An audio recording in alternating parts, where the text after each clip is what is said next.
ಈಗಲೂ ನೀವು ಹೈಕಮಾಂಡ್ ಮಾತನ್ನು ಕೇಳಬಾರ್ದು. ಈ ರಾಜ್ಯದ ಗಟ್ಟಿ ನೀವು, ಈ ರಾಜ್ಯದ ನಂಬರ್ 1. ಹಂಗಾಗಿ ಯಾವ ಹೈಕಮಾಂಡ್ ಸರ್ ನಿಮ್ ಮುಂದೆ ಬಿಸಾಕ್ಬೇಕು ನೀವು ಹೈಕಮಾಂಡ್.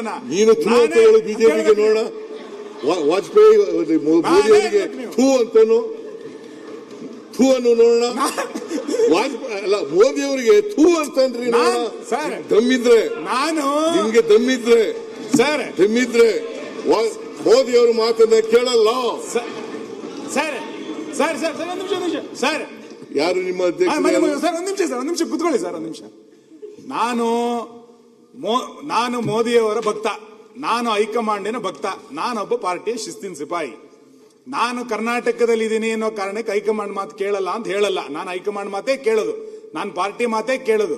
ನೀವು ಸಾಂದರ್ಭಿಕವಾಗಿ ಏನ್ ಹೇಳಿದ್ರಿ, ರಾಷ್ಟ್ರೀಯ ಅಧ್ಯಕ್ಷರು ದೇವೇಗೌಡರು, ನಾನು ರಾಜ್ಯಾಧ್ಯಕ್ಷ ಆಗಿದ್ದೆ ಅಂತಂದ್ರಿ. ನನಗದು ಖುಷಿ. ನೀವು ಹೋಗಿ ನಿಮ್ ತನ ಉಳಿಸ್ಕೊಂಡ್ರಿ ಅಂತ. ಆ ತನ 2026ರಿಂದ 28 ತನಕ ಉಳಿಸ್ಕೊಳ್ಳಿ ಅಂತ. ಯಾವ ಹೈಕಮಾಂಡ್ ಸರ್ ನಿಮ್ ಮುಂದೆ? ನೀವು 17 ಬಜೆಟ್ ಮಂಡನೆ ಮಾಡಿದವರು ಯಾವ? ನೀವು 17 ಕೇಳ್ಬೇಕು. ನೀವು ಏನೇ ಜಾಕ್ ಹಾಕಿದ್ರು ಕೂಡ ನಾನು ಇರ್ತಲ್ಲ.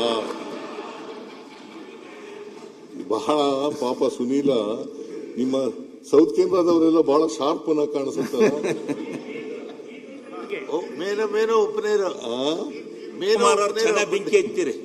ಮೀನ್ ತಿನ್ನೋದು ಏಡಿ ತರ ಇಟ್ಕೊಂಡ್ಬಿಡ್ತಾರೆ.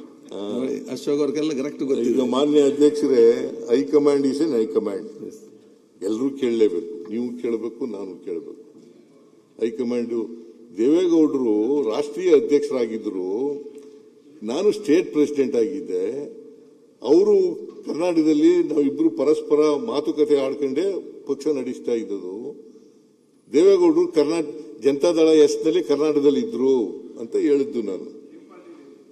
ಅದರಿಂದ ನಾನು ನ್ಯಾಷನಲ್ ಹೈಕಮಾಂಡಿನ ಮಾತು ಕೇಳಲ್ಲ ಅಂತ ಹೇಳಿಲ್ಲ. ಹೈಕಮಾಂಡ್ ಮಾತು ಕೇಳ್ತೀನಿ, ಈಗಲೂ ಕೇಳ್ತೀನಿ, ಮುಂದೇನೂ ಕೇಳ್ತೀನಿ, ನಾಳೆನೂ ಕೇಳ್ತೀನಿ. ನಾಳಿದ್ದು ದೇವೇಗೌಡರು ಏನ್ ಮಾಡಿದ್ರು, ಯಾಕೆ ನಾನು ಕೇಳಲಿಲ್ಲ ಅಂತಂದ್ರೆ, ಹುಬ್ಳಿನಲ್ಲಿ ಒಂದು ಸಮಾವೇಶ ಮಾಡಿದ್ರು, ಅಹಿಂದ ಸಮಾವೇಶ ಮಾಡೋದು ಹುಬ್ಳಿನಲ್ಲಿ. ಆಗ ದೇವೇಗೌಡರಿಗೆ ಹೇಳಿದೆ, ನಾನು ಅಹಿಂದ ಸಮಾವೇಶ ಮಾಡ್ತೀನಿ, ನೀವು ಬರಬೇಕು ಅಂತ ಹೇಳಿದೆ. ಇಲ್ಲ ಮಾಡಕ್ ಕೂಡುದು ಅಂತ ಹೇಳಿದ್ರು. ನಾನು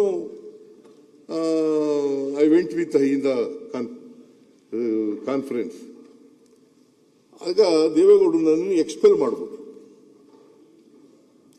ಆಗ ನಾನು ಅಹಿಂದ ಸಂಘಟನೆ ಮಾಡ್ಕೊಂಡು ಇದ್ದದ್ದು. ಆಮೇಲೆ ಕಾಂಗ್ರೆಸ್ ಸೇರ್ಕೊಂಡೆ, ಅಲ್ಲಿಂದ ಬಿಡುವುದು 2006ರಲ್ಲಿ AIPJD ನಾನು ಆಗ AIPJD ಅಂತ ಮಾಡಿದ್ದೆ, ಅಖಿಲ ಭಾರತ ಪ್ರಗತಿಪರ ಜನತಾ ದಳ.